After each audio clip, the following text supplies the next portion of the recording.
गरीब स्तर के बच्चे हैं, उनके पास मोबाइल नहीं था, उनके पास कंप्यूटर नहीं था, हाई शिक्षा एजुकेशन नहीं था। आज 2 साल के बाद जो स्कूल खुला सर, आप इससे खुश हैं या नहीं है? सरकार से खुश है या नहीं? हमारे शिक्षकों ने तपस्या किया कि तपस्या किस तरह से जीविका चला रहे थे आप लोग? इतने सारे स्कूल के जितने भी टीचर हैं, मेंबर हैं, बिजली का बिल, बिल्डिंग का बिल, ये भी देना पड़ रहा था। उन्होंने कभी ये मुड़ के नहीं सोचा कि हम शिक्षा दे रहे हैं, हमें पैसा नहीं मिल रहा, या 2 सालों में आप कमजोरी देख पा रहे हैं बच्चों का? इस तरह से शिक्षक अपने घर का गुजारा कर रहे हैं, ये शिक्षक को ही पता है। स्वामी विवेकानंद का एक कथन है, हम वैसा शिक्षा चाहते हैं जहाँ पर चरित्र का निर्माण हो, मन का विकास हो, हम अपने पैर पर खड़ा हो सकें। लेकिन इन 2 सालों में शिक्षा का स्तर इतना नीचे आ चुका है, बहुत सारे स्कूल बंद हो चुके हैं। हम एक स्कूल आए हुए हैं धनबाद जिले के MOCP में, हमारे साथ स्कूल के प्रिंसिपल हैं, उनसे जानते हैं। सबसे पहले तो सर आपको हमारे चैनल पर स्वागत करते हैं। Thank you. हम NSCB पब्लिक स्कूल, जिसका पूरा नाम Netaji Subhash Chandra Bose public school MOCP के प्रिंसिपल हैं। सर आप बताएं कि इन 2 सालों में आपका स्कूल में बहुत, जैसे कि बड़े बड़े स्कूलों का तो उनको छोड़ ही दीजिए, बड़े बड़े स्कूलों को तो पेमेंट मिल ही रहा था, सरकारी टीचरों को भी पेमेंट मिल रहा था, जो जहाँ पर 600-700 बच्चे थे वहाँ पर उन वैसा व्यवस्था टीचर लोग का कैसे चल रहा था, समय कैसे चल रहा था? देखिए, यहाँ पर तो सबसे पहले जब स्कूल रेगुलर कंडीशंस में भी रहता है तो टीचर यहाँ सहयोग के भाव से आते हैं कि यहाँ पर जो गरीब बच्चे, उसका उत्थान के लिए ये सब छोटे विद्यालय चलते हैं, जो कि बहुत ही न्यूनतम फीस पे चलाए जाते हैं। और इस कोरोना काल में हमारे स्कूल के जो टीचर्स हैं, इन्होंने बहुत सहयोग किया, ऑनलाइन क्लास भी चलाएं, ठीक है, वो भी न्यूनतम पेमेंट पे। अगर उनसे हो पा रहा था विद्यालय के पास, तभी वो पेमेंट ले रहे थे। बच्चों से जो भी आ रहा था उसी के आधार पे उन्होंने अपना घर को चलाया। लेकिन एक बात हमारे विद्यालय के शिक्षकों में रहा कि उन्होंने कभी भी इस जो शिक्षा जगत है, इसके तरफ, उसके उत्थान के लिए ही हमेशा काम किया। उन्होंने कभी ये मुड़ के नहीं सोचा कि हम शिक्षा दे रहे हैं, हमें पैसा नहीं मिल रहा, या सरकार की तरफ से कोई सहयोग नहीं मिल रहा, कहीं से कोई, उनके मन में कोई भी द्वेष और कोई भी गलानी नहीं हुआ कि हमारा जो विद्यालय है हमको इतना खराब लग रहा है, हम लोग इतना गरीब परिस्थिति से गुजर रहे हैं। उन्होंने कभी अपने मन में लिया नहीं और विद्यार्थियों का सेवा करते रहा, शिक्षा का सेवा करते रहे।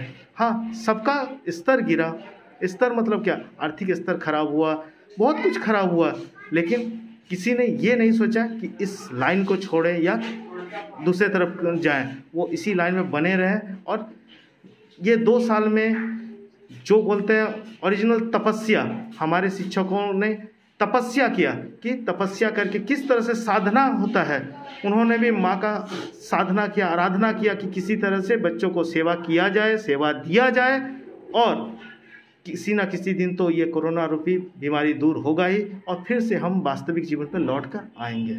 आज 2 साल के बाद जो स्कूल खुला सर, आप इससे खुश हैं या नहीं है? सरकार से खुश है या नहीं? देखिए, सबसे पहले तो हम यहाँ पर किसी भी सरकार और किसी के बारे में कुछ बोलना नहीं चाहेंगे। उनका अपना देखने का नज़रिया है, ठीक है, उनके नज़रिया के हिसाब से हाँ ये कह सकते हैं कि आप ऑफलाइन जो स्कूल खोल दिया गया, इससे हम लोग बहुत संतुष्ट हैं। क्योंकि हमारे विद्यालय में जो भी बच्चे हैं, गरीब स्तर के बच्चे हैं, उनके पास मोबाइल नहीं था, उनके पास कंप्यूटर नहीं था, हाई शिक्षा एजुकेशन नहीं था, जिससे उन लोगों को पढ़ाई करने में बहुत ज़्यादा तकलीफ हो रहा था। मतलब क्या कि उनकी शिक्षा पूरी तरह से पूरी नहीं हो रही थी। और इस ऑफलाइन माध्यम से हमारे शिक्षक और हम लोग मिलकर एक उच्च स्तरीय शिक्षा बच्चों को दे सकते हैं। इसलिए हमें बहुत खुशी है कि स्कूल विद्यालय फिर से आरंभ हो गया। कितना दिक्कतों को झेलना पड़ा था आपको इन 2 सालों में? जैसे कि बड़े बड़े स्कूल का तो बात ही छोड़ दीजिए और सरकारी स्कूल का भी बात छोड़ दीजिए, जो मिडिल स्कूल है वैसे उस स्कूल में क्या क्या दिक्कतें झेलना पड़ा था? देखिए, बहुत सारी दिक्कतें झेलनी पड़ी। सबसे पहले तो क्या, टीचर्स कैसे अपने जीविकापार्जन कर सकें, ठीक है, उसके बाद एक एक टीचर का किस तरह से घर चल सके। दूसरा बात, शिक्षा का स्तर हमारे मन में हमेशा था कि शिक्षा का स्तर इतना गिरते जा रहा है, क्योंकि हम लोग एक नॉमिनल चीज़ को देखते हैं क्या कि 1 महीना का जब गर्मी छुट्टी देते हैं, जब उसके बाद बच्चा घूम के आता है तो वो बहुत कुछ भूल जाता है। और ऑनलाइन क्लास में तो आप लोग जानते हैं कि पेरेंट्स इस लॉकडाउन में इतने त्रस्त थे, क्योंकि हमारे स्कूल में जो भी आते हैं, आप अभी बोले मिडिल क्लास, तो मिडिल क्लास का भी लो मिडिल क्लास के बच्चे आते हैं, तो उसमें क्या होता है कि उनका आर्थिक स्तर इतना गिरा हुआ था कि वो हर समय काम पे उलझे हुए थे, बच्चों को देखने का समय नहीं था। और ऑनलाइन क्लास में ये आपको पता ही होगा कि स्कूल के बाद, स्कूल में जैसे हम लोग 4 से 5 घंटा क्या करते हैं कि हम लोग उसको प्रॉपर शिक्षा देते हैं, तो वो हमारे गाइडेंस पे रहते हैं। ऑनलाइन में तो हम सिर्फ उसको गाइडेंस दे रहे हैं, तो प्रॉपर गाइडेंस के लिए उसके पेरेंट्स का होना जरूरी था कि वो सही से क्लास को कर रहे हैं या नहीं कर रहे हैं। हम तो वहाँ जाकर बैठ के देख नहीं रहे थे, तो उस जगह पे हमें थोड़ा सा दिक्कत हो रहा था। ये थोड़ा नहीं कहेंगे, बहुत ज़्यादा दिक्कत कहेंगे।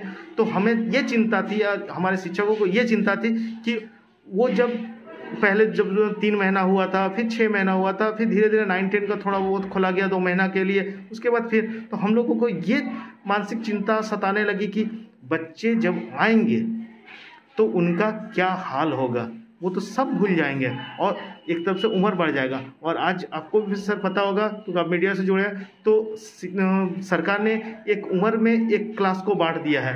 हमें तो चिंता सताने लगा। हमारे शिक्षक जैसे कि चंदन सर हो गए, सुनील सर हो गए, सत्यप्रकाश सर हो गए, ये इन्होंने हम लोग आपसे मंथन करने लगे कि अब इस उम्र के कैटेगरी के बच्चे को इस तरह से कैसे हम लोग शिक्षा दे पाएंगे, और उम्र के हिसाब से अगर नहीं चले तो भी भविष्य में दिक्कत। हम लोग को तो बहुत अंधेरा वाला ज़िंदगी उन लोग को नज़र आने लगा। सब हम लोग का कष्ट तो दूर, हम लोग, आपका सवाल था कि हम लोग क्या क्या मुसीबत झेले। हम लोग का तो जो मुसीबत था, पर्सनल मुसीबत, वो तो दूर का दूर, बच्चों का मुसीबत देख के तो हम लोग का सर पकड़ा जा रहा था कि 2 साल में बच्चे कितना मनोबल के एक हम लोग कमज़ोर पीढ़ी को आगे बढ़ाने जा रहे हैं, जिसका क्या 2 साल बर्बाद हो गया। इन 2 सालों में बच्चों को कमजोरी देखा जा रहा है सर, कि 2 सालों में तो बच्चे लोग ऑनलाइन क्लास किए, क्या किए क्या नहीं किए वो तो बात की बात है, लेकिन 2 सालों में आप कमजोरी देख पा रहे हैं बच्चों का? क्या बच्चों के बहुत सारी कमजोरी है। सबसे पहले तो वो क्या बोलते हैं, सामाजिक दृष्टि से भी बहुत दूर हो चुके हैं। संस्कार जो बच्चों में विद्यालय में बहुत भरा जाता है, उस जगह से भी दूरी हमको नज़र आ रहा है। और मानसिक क्या होता है, डेवलपमेंट हुआ ही नहीं कुछ, मतलब मानसिक स्तर से वो बहुत ज़्यादा कमज़ोर हो चुके हैं। अब उसको इतना लोड दे पाना भी बहुत मुश्किल लग रहा है कि किस तरह से उसके मानसिक दबाव देकर धीरे धीरे उसको उत्थान किया जा सके। और हम एक बैग कमजोरी, तो आपका जो क्वेश्चन था, आपका कमजोरी तो बहुत ज़्यादा हुआ, लेकिन एक बैग हम इसको दूर भी नहीं कर सकते हैं, अब धीरे धीरे ही दूर कर सकते हैं। कहीं से तो आप लोग को मदद नहीं मिल रहा था, क्योंकि आप लोग का मिडिल क्लास के जो बच्चे यहाँ पर आते हैं, कहीं से आर्थिक मदद भी नहीं मिल रहा था। तो किस तरह से जीविका चला रहे थे आप लोग, इतने सारे स्कूल के जितने भी टीचर हैं, मेंबर हैं? देखिए, कहीं से तो कोई मदद आ नहीं रहा था, लेकिन उसमें भी कुछ गुड्स गार्जियन तो ज़रूर होते हैं, अच्छे गार्जियन, उन्हीं का जो भी ये था, क्या बोलते हैं, सहयोग था, उसी से किसी तरह से जीविका चल नहीं रहा था। बोलिए कि लोन और उधारी से किसी तरह से हम लोग जी रहे थे। मतलब जो लाइफ स्टाइल था, मतलब क्या, किसी तरह से बोले कि साधु और सन्यासी का भेष पे अभी हम लोग को 2 साल का लग रहा था कि वनवास में भेज दिया गया था। जिस तरह से भगवान राम 14 साल का अयोध्या का वनवास करके 14 साल बाद अयोध्या लौटे थे, सेम हाल हम लोग का भी 2 साल के लिए हो गया था। सिर्फ जीने के लिए जी रहे थे और सोच हमेशा शिक्षा की तरफ था। ऑनलाइन क्लास अच्छा है या ऑफलाइन क्लास अच्छा है? Offline class. ऑनलाइन क्लास में बच्चों का सर्वांगीण विकास नहीं हो सकता है, और एक बच्चे को सुदृढ़ बनाने के लिए सर्वांगीण विकास होना चाहिए। सर्वांगीण विकास मतलब मानसिक, ठीक है, उसके बाद शारीरिक, उसके बाद सांस्कृतिक, हर तरह से उनका विकास होना चाहिए। इन 2 सालों में तो आपको स्कूल का बिजली का बिल, बिल्डिंग का बिल, ये भी देना पड़ रहा था, इतने सारे परेशानी को आपको झेलना पड़ रहा था सर। सही बात है, झेलना पड़ रहा था, लेकिन क्या करें, हम लोग समाज सेवा करने उतरे हैं तो करना तो होगा ही सर, क्या किया जा सकता है।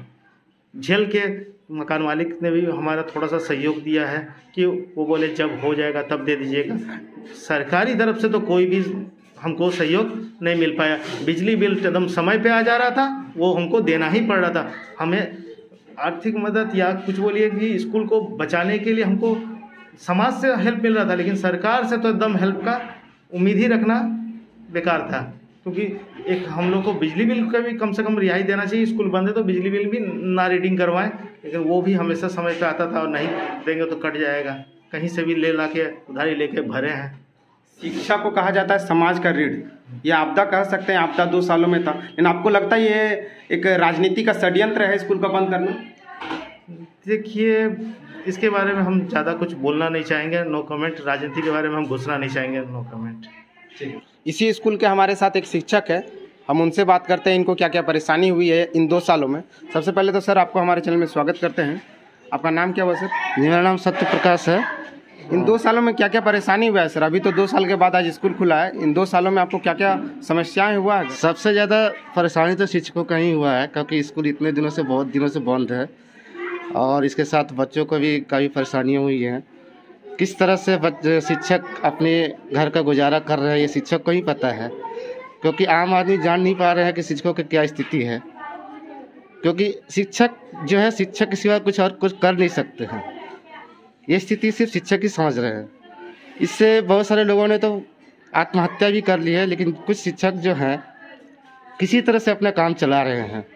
अब स्कूल खुली है तो आप यही आशा है कि अब हम लोग का फिर से वो पुराने दिन आएंगे और हम लोग का जीवन भी अच्छा चलेगा। कहीं से तो पैसा का स्रोत नहीं था, आप लोग को ऐसी बच्चा और स्कूल से ही पैसा आना है, तो बहुत सारे परेशानी आप लोग को झेलना पड़ रहा था। वो परेशानी आप लोग कैसे देख रहे थे आप लोग? देखिए, कुछ तो ट्यूशन पढ़ा कर चल रहा था, बाकी तो स्थिति बहुत ही ख़राब था। 2 सालों में स्थिति ऐसी थी कि आदमी कहाँ जाए कहाँ नहीं जाए, बाहर भी नहीं जा पा रहे थे। तो इस स्थिति में किसी तरह से दाल रोटी नमक रोटी चल रहा था और अब लग रहा है कि शायद सही हो जाए, और होना भी चाहिए। कहीं से तो मदद नहीं मिल रहा था सर? मदद तो कोई नहीं दे रहा, बल्कि और हम ही लोग से परेशानियों का मैंने और परेशानी बढ़ा ही रहे थे लोग। शिक्षक हैं, कुछ कर नहीं सकते हैं इसके अलावा। ये देखें हमारे साथ हमारे जो एक सर है, स्कूल के शिक्षक है, ये बता रहे हैं कि किस तरह से 2 सालों में बहुत सारे परेशानी हुआ है। इस वीडियो को हम यही समाप्त करते हैं, मिलते हैं नेक्स्ट वीडियो में।